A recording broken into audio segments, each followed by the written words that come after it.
সমস্যা সমাধানের সক্ষমতা দ্বিতীয় শ্রেণী, পূর্ণমান 10, সময় 20 মিনিট।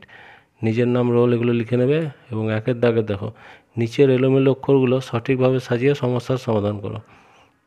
একটা করা আছে চিৎকার, কয়েরটা হবে আম গাছ, ক্ষয়েরটা হবে রেলপথ, গয়েরটা হবে তরকারি আর ঘয়েরটা হবে ঝিকিমিকি। তারপর দুইয়ের দাগের বাক্য গঠন করো, মানে বাক্য রচনা করতে হবে। দিন, দিন মানে হচ্ছে, দিন মানে তো জানো, তাহলে বাক্য রচনা কী করবো? সূর্যে উঠলে দিন শুরু হয়। তারপর হচ্ছে খুশি, আজ আমি খুব খুশি। তিনের দাগের হচ্ছে নিচের প্রশ্নের সঠিক উত্তর লিখে সমস্যার সমাধান করো। ক, আমাদের ছোট গ্রাম কিসের সমান? আমাদের ছোট গ্রাম মায়ের সমান। খ, কে জাম গাছে গা ঘষছিল? এটা উত্তর হবে হাতি জাম গাছে গা ঘষছিল।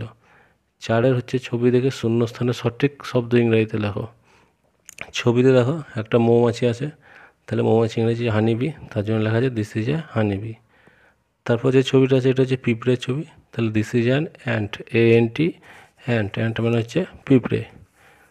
তারপরে দিস ইজ 5, কী আছে এগুলো? মুরগি, তাহলে মুরগি ইংরেজি হচ্ছে হেন, তার 5 আছে বলে আমরা হেন্স করবো, দিস ইজ 5 হেন্স।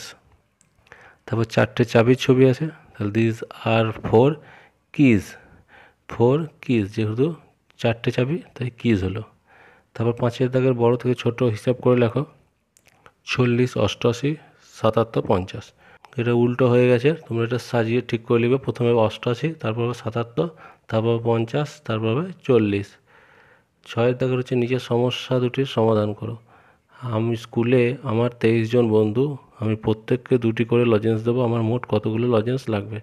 তাহলে 23কে 2 দিয়ে গুণ করতে হবে, গুণ করে হয়েছে 46, তাহলে আমার মোট 46টি লজেন্স লাগবে। খ, মা আজ অনেক নাড়ু তৈরি করেছেন। মা দিদিকে 8টি ও দাদাকে 7টি নাড়ু দিলেন, মা আরও 15টি রেখে দিলেন, তাহলে মা মোট কতগুলি নাড়ু করেছেন? তাহলে 15-র সঙ্গে 7 যোগ এবং 8 যোগ, তাহলে মোট হবে 30, তাহলে মা আজ 30টি নাড়ু করেছেন।